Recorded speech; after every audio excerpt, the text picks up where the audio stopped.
Alright, Raider Nation, what's going on?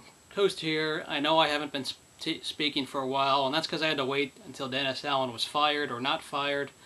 Of course, we got the news Dennis Allen himself is going to stay, and I said in my previous video I would be at peace with whatever decision is made forward. I mean, he played his way to not coaching, but then he's also had a lack of talent on the roster. I'll give him the benefit of the doubt, and I will give him one more year. Of course, this is a short leash.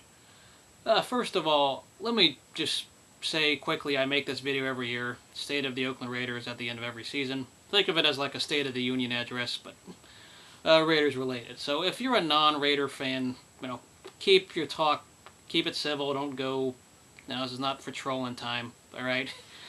I don't mind on some of my other videos, but if you're going to criticize, at least be at least respectable. That's all I ask. Now on to this video, the real portion of this video.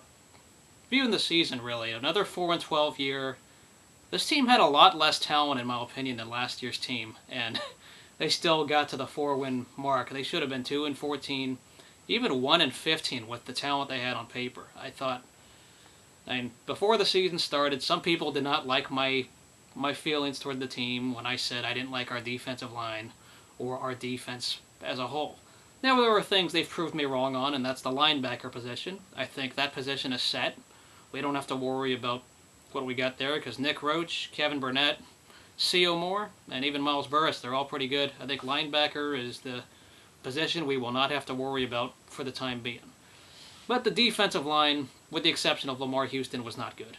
Pat Sims had his nice moments, but as a whole, there was no defensive tackle, no defensive end, besides the two that I mentioned.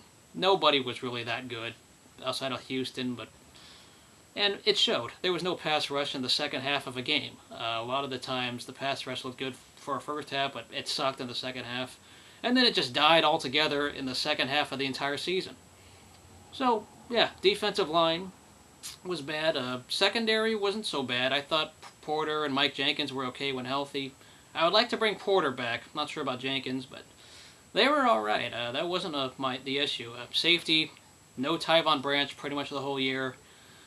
Safety was kind of up and down. I mean, Charles Woodson looked okay, but there was some practice squad guys or pretty much journeymen like Usama Young just playing out there. Had no business starting, but they did okay. They weren't as bad as maybe the box score indicates. I thought secondary until the second half when there was no pass rush, they were all right. Big issue is, of course, DJ Hayden. And that's the pick that I said I did not like. I still stand by what I said last April. And I wanted to be wrong, but I didn't like the pick. I didn't think he was going to be someone to help the team immediately. I mean, he got hurt, and I know I should give him the benefit that he was hurt, but you drafted a guy with injury concerns or who had a very freak accident, close to dying. But even on the field, I didn't see him on the field impress at all. He had that one interception against the Chargers, but he got burned. It doesn't take away the fact that he's been burned at times, or he'll be called for a defensive holding if he is covering a guy against the Chiefs. He was burned in that Eagles game. I mean, that Eagles game, his last game he played, is just going to leave a bad impression. He slipped, he wasn't covering guys, and Riley Cooper wide open. Several guys were wide open in that game, and Hayden was a big problem. That whole time I thought that pick, I'm scrutinizing that pick until he proves me wrong. Alright, people don't like me being harsh and being heavy, but I did not like what I saw from DJ Hayden. That's a given. I wanted a defensive lineman in that draft, and there are some guys that were taken after Hayden, like Sheldon Richardson, Star Lotulelei. Both guys are playing very well on the D-line for their respective teams, and that was the biggest problem to me, was defensive line. You got to win battles in the defensive line first and build out from there. So, defensive tackle, we don't have one. Defensive end, we're very limited. And Lamar Houston's going to hit free agency, so good luck trying to get him back, because who knows, he might get a fat deal with someone else. But yeah, defensively, we looked okay until the second half, where everyone was just saying screw it. It was horrible. We were losing games because of our defense, and that's going to fall on Dennis Allen. But people say there was lack of talent before the year started, and fine. I'll give them that benefit of the doubt. I see why they're giving him another year. Now on to the offense. Pryor and McGloin. Yeah, we failed there. Matt Flynn was a failure of an experiment. And it shows to show. Reggie apparently couldn't scout a good quarterback because he drafted Tyler Wilson and the staff gave up on him so quickly. Uh, yeah, Pryor had his issues. I kind of figured that was going to happen. I mean, that one 90-yard run, whatever, was a fluke. I mean, the safety took a stupid bite on the play action, so that's a gimmick play. It's not going to happen again.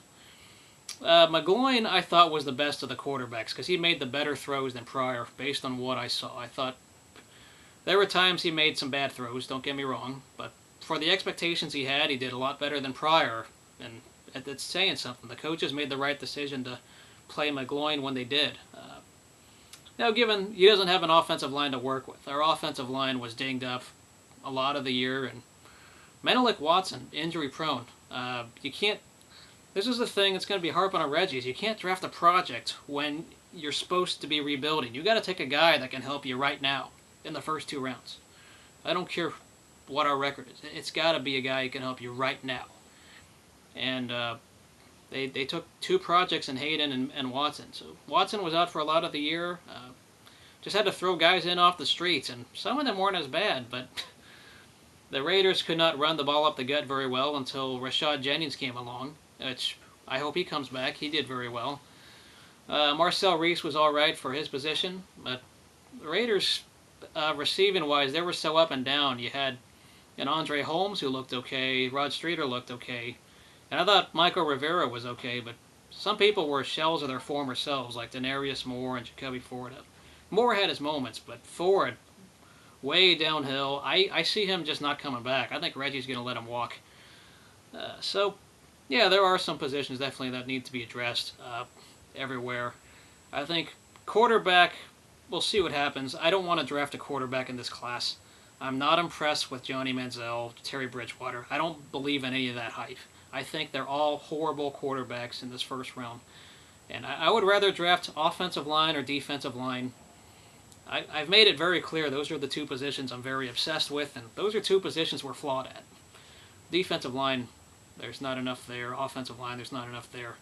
So if I'm Reggie, I'm taking one of those positions in the draft coming up. Now, on the other side, I just wasn't sure what to think. I mean, Reggie's got to prove to me he can draft, and so far, not impressed. Not impressed at all. This team's going to be built like the... going to try to build through the draft, but you got to draft well, and you got to prove it to me. So, next year, I think Reggie McKenzie and Dennis Allen's jobs are on the line. Now, is it good that Mark Davis waited before firing people and wait till next year? Yes.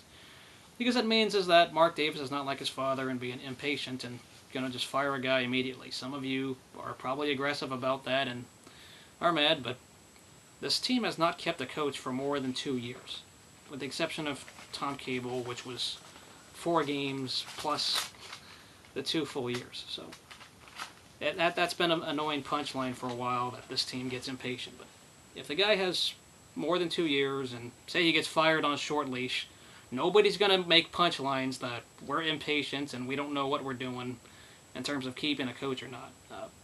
I do think Dennis Allen was in over his head this year. The Raiders sat on the lead whenever they had one, so that's not good to know. This team could have been 0-16. If it weren't for playing a bad Jaguars team, they should have been 1-15 because they sat on the lead against the Chargers, the Steelers, even the Texans. They kind of sat on it, and that's never good. It's bad they were in some games, and then they got vanilla on defense. And people will say they didn't have talent, and fine.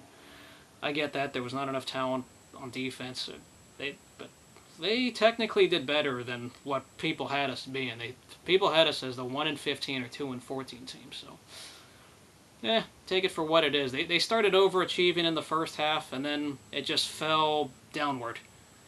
And you end on a bad losing streak, which is unacceptable.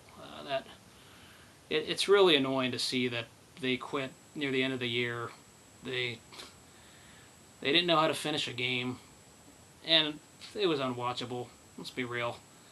So, and even Janikowski regressed as well. Let's not forget that. So, I don't expect Reggie to address everything in free agency. He's not going to splurge.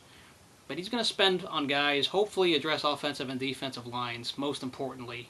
And he'll also hopefully build through the draft and draft guys on the line. I don't get the obsession he had with DJ Hayden, and I don't like it. I didn't like what I saw. So, yeah, let me know what you all think in this long video. I know it's pretty much it. Hopefully I'll get to talk about the Super Bowl, but we'll see, depending on how my time is.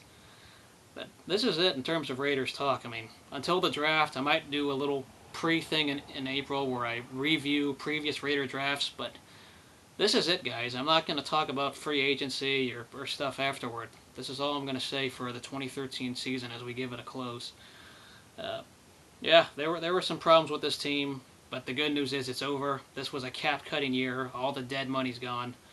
Reggie McKenzie does not get a 100% pass from me because he hasn't drafted well, but he's got to prove it to me this draft and whatever happens, because next year, if this team doesn't improve and say, if they don't go like 7-9, for example, those guys are going to go. There's no excuses when you say lack of talent or lack of... They're going to have their own players next year. They're going to hope to develop people, but if they don't, then that's going to fall on the coaches. They're all going to go. And yeah, we shall see. I haven't liked what I've seen from this team at the end of the year, but happy the cap hit is done and we don't have a senile owner anymore who actually is going to wait with Reggie and Dennis Allen. So in that sense, it is a good sign to have that stability and wait. But so many problems with this team. So the one thing that's nice is the penalties are not one of them. As bad as penalties are, it isn't the level that we've had in the past. So we'll see what happens going forward. I'm just happy we don't have a power-hungry coach like we did a few years ago. So with that being said, go Raiders. This is it. And let me know what y'all think. Defensive or offensive line is what I want to address this offseason. See you guys later. Go Raiders.